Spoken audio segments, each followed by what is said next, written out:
Hi friends, this is Hema. Welcome back to our channel utipz.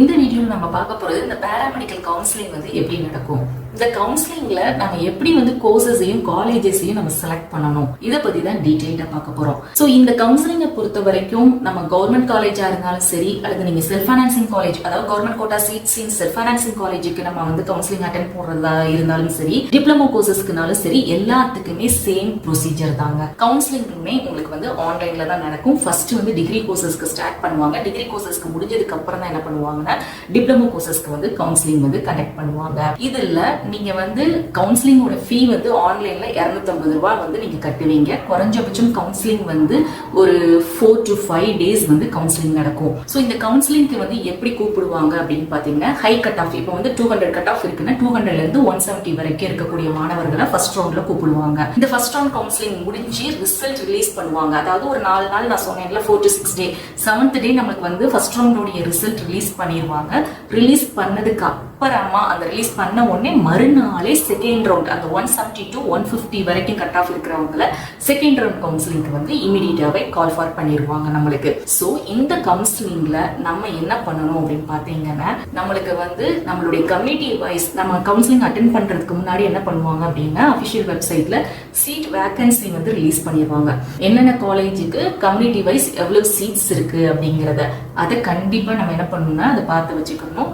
அதை நம்ம வந்து first ஒரு ரஃப் ஹோம்ஒர்க்கா அதை வந்து நம்ம என்னென்ன கோர்சஸோ அதுக்கு வந்து நம்ம கம்யூனிட்டிக்கு எவ்வளவு சீட்ஸ் இருக்கு அப்படிங்கறத தெளிவா நம்ம வந்து அதை ஒர்க் அவுட் பண்ணிட்டு நம்ம கவுன்சிலிங் வந்து அட்டென்ட் பண்ணணும். இப்போ எக்ஸாம்பிளுக்கு நீங்க வந்து பிஎஸ்சி நர்சிங் வந்து ஃபோக்கஸ் பண்றீங்கன்னு வச்சுக்கோங்க. பிஎஸ்சி நர்சிங்க்கு மொத்தமா நம்மளுக்கு மொத்தம் 6 கவர்மெண்ட் காலேஜஸ் இருக்கு, நிறைய செல்ஃப் ஃபைனான்சிங் காலேஜஸ் இருக்கு. இல்ல மேம் நம்ம கவர்மெண்ட் காலேஜ் மட்டும் தான் நான் ஃபோக்கஸ் பண்றேன் அப்படின்னு இருந்தீங்கன்னா இந்த 6 கவர்மெண்ட் காலேஜுமே நீங்க என்ன பண்ணணும்னா அப்ளை பண்ணணும். இதுல ஃபர்ஸ்ட் பிஎஸ்சி நர்சிங் கோர்சஸ்ல பிஎஸ்சி நர்சிங் கவர்மெண்ட் காலேஜ்ல உங்களுக்கு ஃபர்ஸ்ட் என்ன காலேஜ் பிடிக்குது, இப்போ மெட்ராஸ் மெடிக்கல் காலேஜ் பிடிக்குது அப்படின்னா மெட்ராஸ் மெடிக்கல் காலேஜ், அடுத்து ஸ்டான்லி, இந்த மாதிரி உங்களுடைய விருப்பப்பட்ட college first second third fourth fifth சிக்ஸ்த்னு நீங்க வந்து அப்ளை பண்ணணும். இதுல நான் மெயினா சொல்றது ஒரே ஒரு கோர்ஸ் மட்டும் நீங்க செலக்ட் பண்ணாதீங்க. எத்தனை கோர்சஸ்னாலும் இதுல செலக்ட் பண்ணலாம். அதாவது இந்த கவுன்சிலிங்ல நீங்க கட்ட போறது வெறும் 250 ரூபாய் மட்டும்தான். இதுல நீங்க எத்தனை கோர்சஸ் எத்தனை காலேஜஸ்னாலுமே நீங்க வந்து அப்ளை பண்ணலாம்.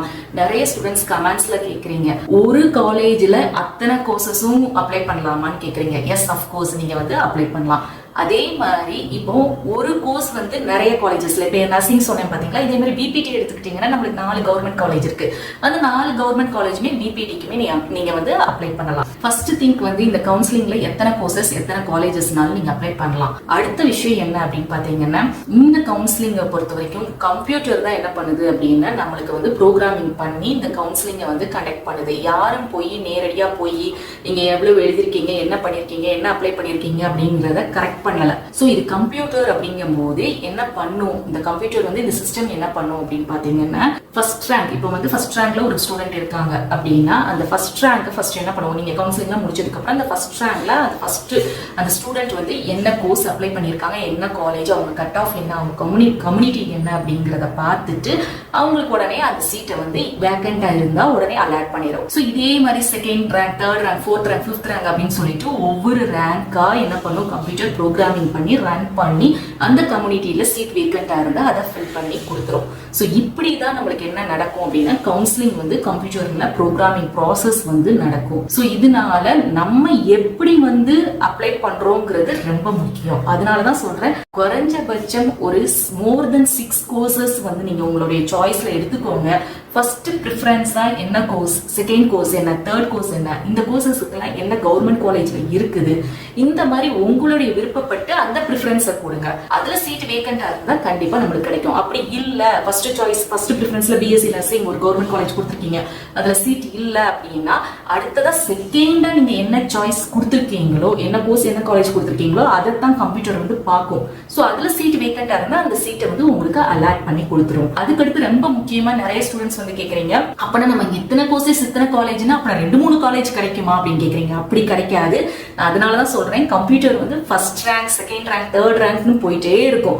ஒவ்வொரு ரேங்கை எடுத்து ரேங்க் பண்ணி அதுல என்ன கோர்ஸ் என்ன காலேஜ் கொடுத்துருக்கீங்க, உங்க கம்யூனிட்டிக்கு அந்த சீட் வேக்கன்ட் இருக்கான்னு பார்த்துட்டு ஃபர்ஸ்ட் ப்ரிஃபரன்ஸ்ல என்ன கொடுத்துருக்கீங்க. இப்ப ஃபர்ஸ்ட் ப்ரிஃபரன்ஸ்ல நீங்க பிபிடி கொடுத்துருக்கீங்க, பிஎஸ்டி காலேஜ் வந்து கொடுத்துருக்கீங்க அப்படின்னா அதுல சீட் வேக்கண்டா இருந்தா அது உங்களுக்கு அலாட் பண்ணிடும். இல்ல நீங்க வந்து பிஎஸ்டிக்கு அடுத்து கேஎம்சிஹெச் கொடுத்துருக்கீங்க, பிஎஸ்டில சீட் இல்ல அப்படின்னா நெக்ஸ்ட்ல நீங்க என்ன கொடுத்துருக்கீங்களோ கேஎம்சிஹெச் கொடுத்துருந்தீங்கன்னா அந்த சீட்டை வந்து அலாட் பண்ணி கொடுக்கும். ஸோ இப்படிதான் உங்களுக்கு வந்து கவுன்சிலிங் வந்து நடக்கும். ஸோ திருப்பி இதுல வந்து நான் சொல்றது என்ன அப்படின்னா, மெயினா நிறைய கோர்சஸ் செலக்ட் பண்ணிக்கோங்க, நிறைய காலேஜஸ் செலக்ட் பண்ணிக்கோங்க.